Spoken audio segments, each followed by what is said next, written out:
মিষ্টি মারি বাজার টেস্ট হয়েছে। ধন্যবাদ জাতীয় নাগরিক পার্টিকে। কে কারা কারা মিষ্টি খেয়েছ? না পাইলে নিজে কিনা খাইয়া নাও, কারণ বাজেট শেষ। যাই হোক, নতুন যে জাতীয় নাগরিক পার্টি তাদের দল প্রকাশের খুশিতে বাংলাদেশের বিভিন্ন জায়গায় জনগণ নিজের টাকায় কিনা মিষ্টি খাওয়াইছে।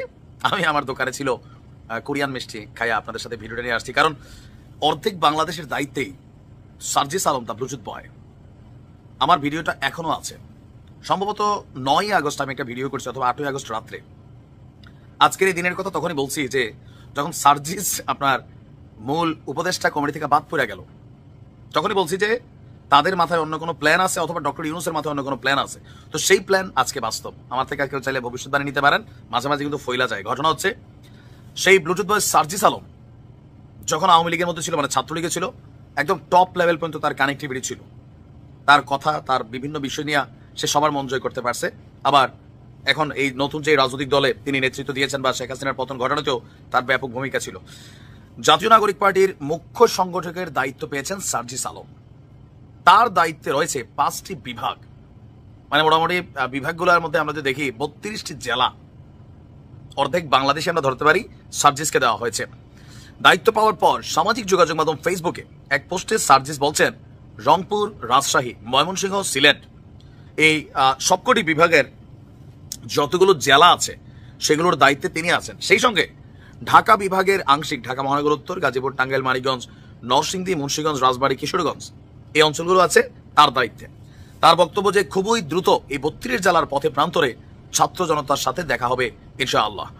তো আমার দিনে খাওয়া শ্রমজীবী ভাইয়ের কথা শুনতে চাই, স্কেলে পড়ুয়া আগামীর বাংলাদেশি পরবর্তী প্রজন্মের কথা শুনতে চাই, পরিবারের জন্য নিজের অনেক স্বপ্ন বিসর্জন দেওয়া বোনদের কথা শুনতে চাই, শক্ত করে সংসারের হাল ধরে রাখা মায়েদের কথা শুনতে চাই, পরম সৌভাগ্য পাওয়া আমানত স্বরূপ এই সুযোগটাকে কাজে লাগাতে চাই। তবে আমার মনে হচ্ছে খুব বেশি কাজে লাগাতে পারবে তাও না, কারণ সার্জিস তো আমাদের মতো মিডল ক্লাস ফ্যামিলি থেকে উঠে আসছে। এটা চাকরির জন্য রাস্তায় নামছিল, সরকারি চাকরির জন্য। আর যাদের কথা বলছে এমনিতে চিনে, কারণ সে তো ল্যান্ড ক্রুজার প্রাড়ুতে চড়ে নাই। যাদেরকে দেখছো ওইখান থেকে আমার যেটা পরামর্শ সার্জিসে, যে এই সৌভাগ্যে পাওয়া আমানত স্বরূপ আরেকটা দায়িত্ব ছিল জুলাই আগস্টের অভ্যুত্থানের চিকিৎসা বা ফান্ডের ইস্যুটা, ওইটাও তুমি পরিপূর্ণভাবে করোনায় দায়িত্বটা ছেড়ে দিছো।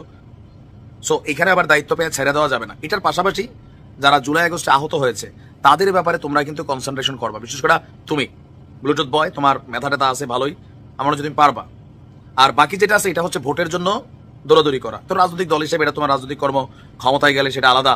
বাট জুলাই আগস্টে যারা আহতরা আছে, নিহতরা আছে, যে ফাউন্ডেশন গঠন করা হয়েছে, এটার কার্যক্রম কিন্তু দেখার মতন কিছু নাই। কালকেও তো ডক্টর ইউনূসের বাসভবনের সামনে, প্রতিষ্ঠানের সামনে আহতরা ওইখানে বসে রয়েছে, দিনভর কর্মসূচি। আবার অনেক আহতদেরকে বলা হচ্ছে তারা হচ্ছে আহত লীগ, এরকম কিন্তু নাম টাম দেওয়া হচ্ছে। তো যাই হোক, তাদের বক্তব্য জীবনের বিনিময়ে হলেও মানুষ আর দেশের জন্য কিছু করে যেতে চাই। সময় আসবে জীবন দেওয়ার, সেই সময় পর্যন্ত আল্লাহ তোমাদেরকে বাঁচিয়ে রাখুক।